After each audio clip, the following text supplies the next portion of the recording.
Welcome back, ladies and gentlemen, to part 32 of the Let's Play Europa Universalis for Anbennar, the Pink Phoenix Rising. But we are about to declare war on Hetera because, well, let's be honest, we need to just get rid of them, the poor guys. So that's what we're gonna do. Yeah, I don't need morale. You do need a siege general just to speed this up a little bit. These are some expensive conversions, but they take so little time that it really doesn't matter.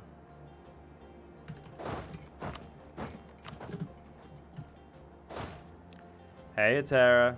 I see that beautiful army of yours. To say early on you were a bit of a pain in my snoz. You're a...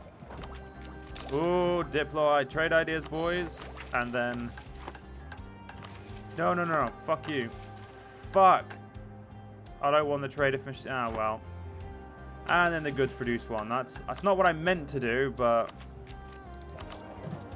Our economy should rocket up. Yep, there it is.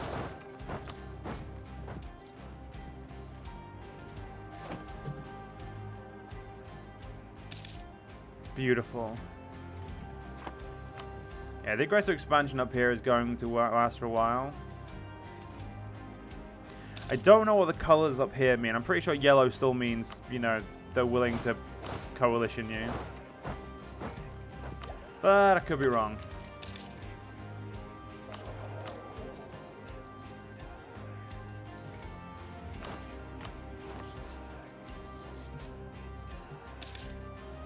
I do love this song. Such a good song.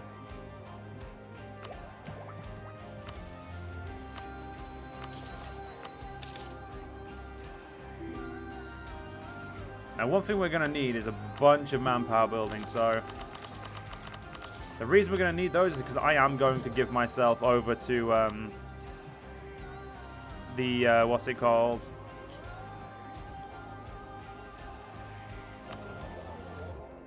I'm going to give myself to, I'm trying to figure the word. I can't figure the word. You know, I'm just going to fucking throw it there. I'm going to give myself over to the elven military style. Because, well, being Sun Elves is more fun, you know?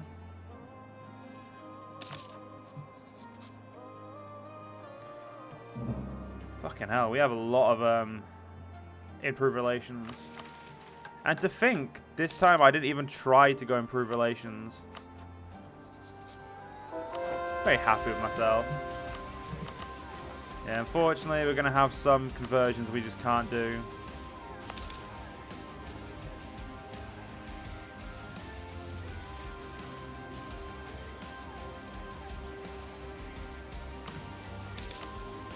At that point, that is where Hetera ceased to exist, and the Phoenix Empire reigned supreme. Ah, fuck it, I can't believe I'm about to do this, but it's always fun to risk, so... So, human military will be removed, and we'll then get... this. So we lose manpower recovery speed, sailor recovery speed, light combat, ship combat ability goes up, naval attrition goes up, down, cost reducing war exhaustion goes up, yearly army attrition, navy tradition decay goes down, like goes up, makes it harder to lose it, discipline goes up, free and force speed down, mercenary manpower doesn't matter, movement speed up, army drill up, regiment lost, drill lost down. Let's do it. So we've now got a bunch of different units. Beautiful. Although, to be fair, we don't actually need to pay for our army right now. Because Hetera, while it's saying it's going to rebel, it's going to take some time. So, may as well at least make a sweet bit of cash while we wait. Now, let's look through the units we've got. So, the beginning units were the Phoenix Legion veterans.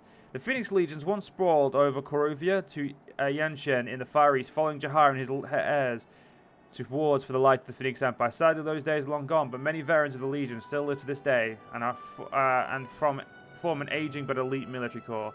We then have the Noveric Legionnaires. The slow decline of Legion veterans called for a new drive to keep the traditions alive. Younger second, third generations, those whose parents did not know the hardship of the remnant fleet, have been drafted into these new forces, and while they are inexperienced, Sun Elven zeal and military aptitude shine through. We've got the Golden Phalanx. The rise of Pike changed the idea of warfare for the Sun Elves. No longer capable and relying on their elite close combat prowess, the Sun Elf was now prey to peasant with a long stick, and so the elves copied and adapted these new tactics, even longer sticks. Now that's not true. Historically, the Romans beat out the phalanxes with their maniples and the way they structured their actual military. So phalanxes didn't actually beat close-quartered units. That is actually not too true. Like, don't get me wrong, the phalanx were fucking amazing, but from what I remember, now I could be wrong, I have been wrong before, I'm pretty sure the Romans' tactics of close-quarter prowess actually was able to fuck up the phalanx, but again, it could be wrong. Unlike the Sun Elven cousins, the Jadari did not face the pikes of civilized foe, but instead contested with the savage gnolls of the Salahad. They instead relied on whirlers, elite warriors who would spin in battle like a sandstorm, confusing and inspiring fear in their forces, with their foes of ferocity. We've now got improved Golden Phalanx. Gunpowder weaponry changed the infantry formations of the modern age, but the Sun Elves were slow to catch on. Instead, they utilized elite bowmen to bolster their ranks. After all, they had hundreds of years of experience with the aging weapon. With the Drenza tower shields, elven lives should be spent only when necessary. The Drenza, meaning shield, was an updated version of the tower shield that was once used in the War of the Sorcerer King. These men would wield shield on long spear and fight defensively compared to their foes, hoping the Sun Elf resilience would win in a prolonged battle. Eastern Gunners. As firearm became more popular across Bulwar, the Jadari quickly adopted these weapons, and soon many other Sun Elven soldiers in the continent found a strange fascination with the invention. The musket allowed any Sun Elf to wield the power of the sun, blasting their foes with righteous fire. Lakotani Bowmasters.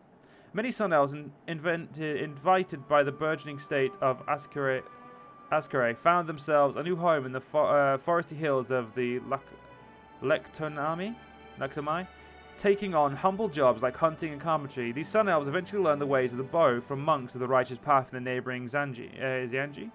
They quickly perfected this craft and created their own bow, the Bakar, a asymmetric bow made of bamboo. 100 years later, thousands of Sun Elves found themselves claiming the title Bowmaster to serve the expert marksman across Hellas. We've now got the Sony Infantry. With the age of the Phoenix Empire becoming a distant memory, many Sun Elves begin to sing songs of times past in march and battle. These soldiers, known as Sony Infantry, meaning singer infantry, became prevalent in Bulwar and Salahad. It is said that each Sun Elf could move in unison to the beat of their recited words. An Askare militia. Askare faced enemies on all sides, many fearing the resurgence of Jahar or Jariel to be. This threat made for wide reforms with their military, drafting in common peasantry under the protection to create a well-trained mass infantry that could compete with the power of Hellas. So we're going to go with these bad boys because, you know, they're the Elven infantry. But eventually we'll get to the Duralian legions and the Phoenix Fire infantry. The cavalry is, from what I can say, completely different too. Now, hopefully my change to Sun Elven infantry is not going to be too big of a problem, but Jaharan companions. The Jaharan companions of Jahar's personal bodyguard who rode with him in the battle and accompanied him in a devastating charge he brought upon the enemy. By the 15th century, many horsemen in the Elven armies claimed descendants or at least training from those who once served alongside the great conqueror. Horse hunters, the 400-year lifespan allows for any Elven warrior to perfect many skills. While human can dedicate their lives to the bow or horseback, elves can do both. Blazing steeds, heavily armored in Lamella Common in the east, the blazing steed imitated the Jaharan companion focused on charge against the foes. The Akosrili. The rise of phalanxes and other defensive formations called for heavier and heavier cavalry to break through their ranks. These charges became a feared sight in Bulwar and were known for no fear against the Bulwari gunners they fought. The Lektomani horse archers.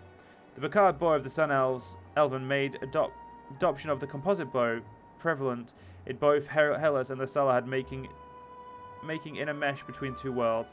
The bow itself was as large as a longbow, but said to be more powerful, for it held spiritual significance to each bowmaster. Nevertheless, these types of bows were built first and foremost for horse archery.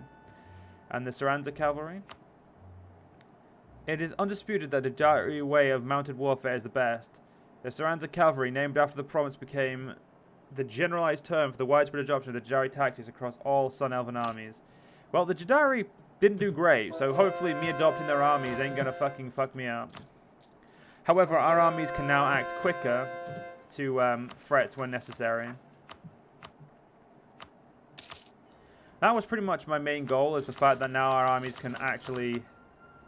We can act a lot quicker, and we should be a lot stronger. It did cost me 200 admin, 200 military though. Which, it might actually knock me out of my ability to get that. I do not want to lose innovativeness. That would suck.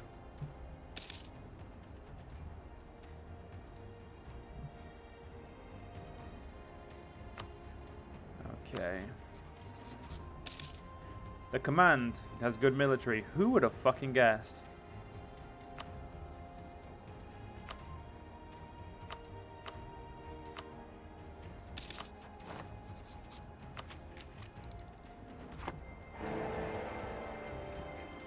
So someone of Westan is... So Westam is the leader of the Empire. Ain't that cute?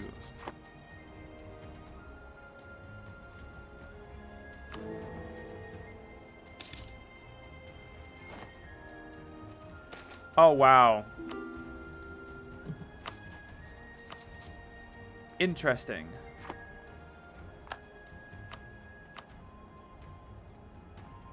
All I need to do is declare war on the Monastery of the Silver Moon and fight a rather large war, but all I need to do is occupy the Emperor. Oh, he's added. Nice. Now he's started to add people.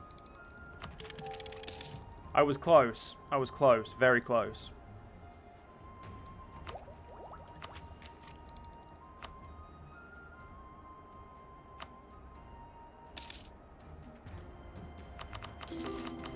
Now, one thing that's going to fuck us up a little bit, for the first 10 years of our transition, is while we are changing, the manpower recovery speed is down an extra 33%. Like, so we're down a large chunk of percentage.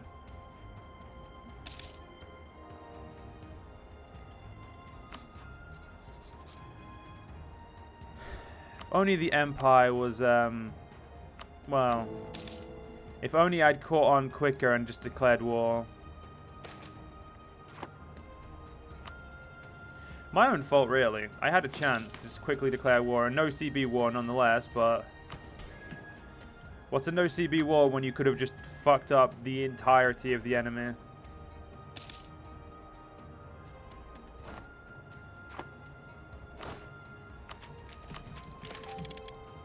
Cottage industry.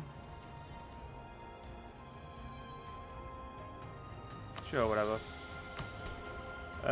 Right, so a new one. Mounted sharpshooters.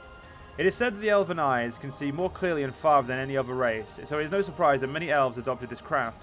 Many desert elves became famous for this role, and entire packs of gnolls have been whittled to rout, or worse, from 1 or 3 sharpshooters. And the Eastern Velocity Infantry.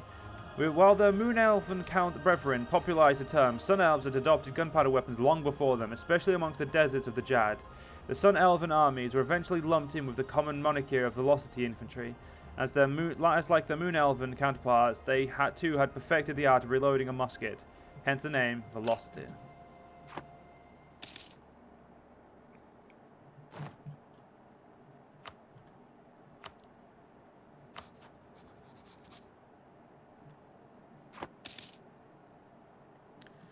The real question is, what do I want to do now? I think it is time I actually fucked up the Wood Elves. I have more than enough men, and if I bring the Dwarves in, I have a decent amount of reinforcements.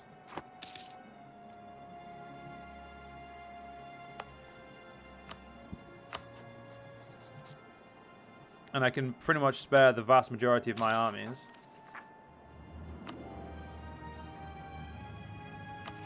It's a no-brainer, really, that I just do it.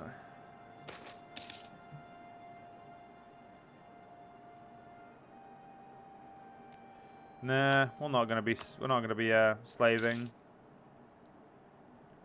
Mostly because it's just not profitable. It's not worth it.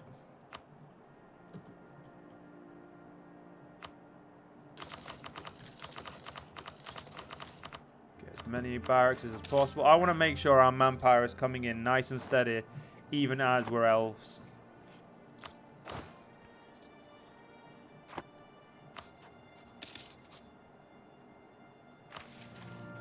Yeah, I need to get these two ideas done at once.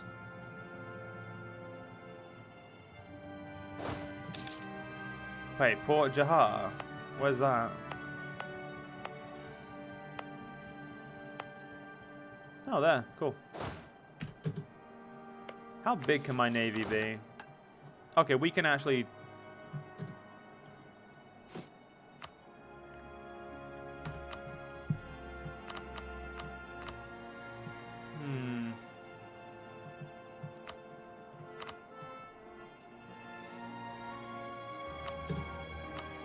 Cost me 1,200, but it'll be worth doing. I'm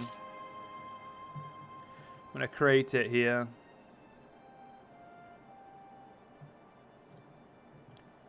One more month. This will put me over my force limit again. But then again, when has that ever fucking bothered me? Eh? And I'm speaking seriously. When has that bothered me?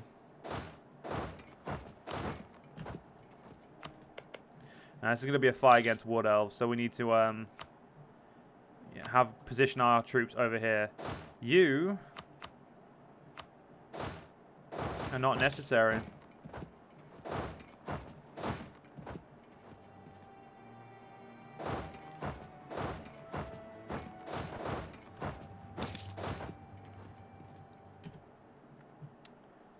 Beautiful.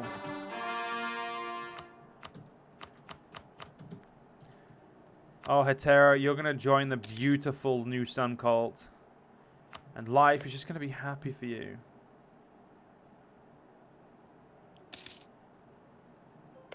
I'm so happy.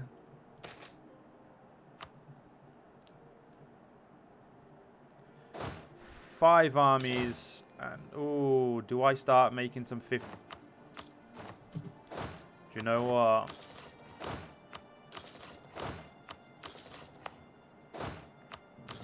I think it's time we make some 50k troops, ladies and gentlemen.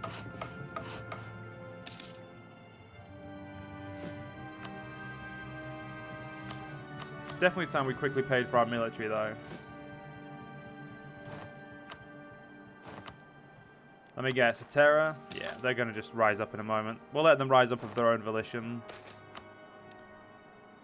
We don't need to hire them. As much as I'd like to, we unfortunately can't afford it. It's going to take a while for these guys to get their men, but that's okay. I can wait. Essentially, it means that we have to wait for our navy to get done first, but I'm completely okay with that, to be honest. Economic ideas. We can now get inflation, which means our inflation is going to be constantly going down for the first time in fucking ever. I'm also going to raise war taxes because we can. That extra discipline would be lovely. For no other reason than because, well, it's extra discipline that we really don't need, but I want. Like, that's the best part about it, is we'd be getting so close to 140 discipline.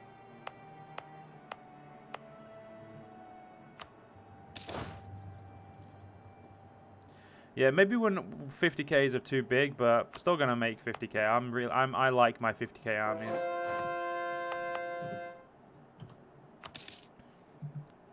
We'll wait for this one to done as well, so we can just convert these two at once. Thank you. Yeah, this means we're now up to 510,000 men, I believe. Yeah, 510 is going to be our maxed out. So 200, 300, 350,000 men are what we're going to be throwing at these assholes. And we're just waiting for the big ships. Once the big ships are here, our navy will be done. And life is going to be very good. Eventually, though, we will move our trade over to Ebrafil. And we're essentially just going to keep moving our trade slowly but surely. Unfortunately, we need to own this trade node and lock it down first.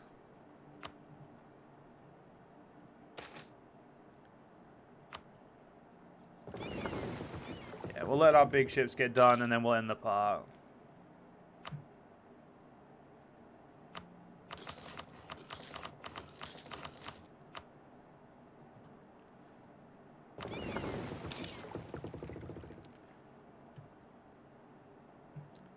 And there we go.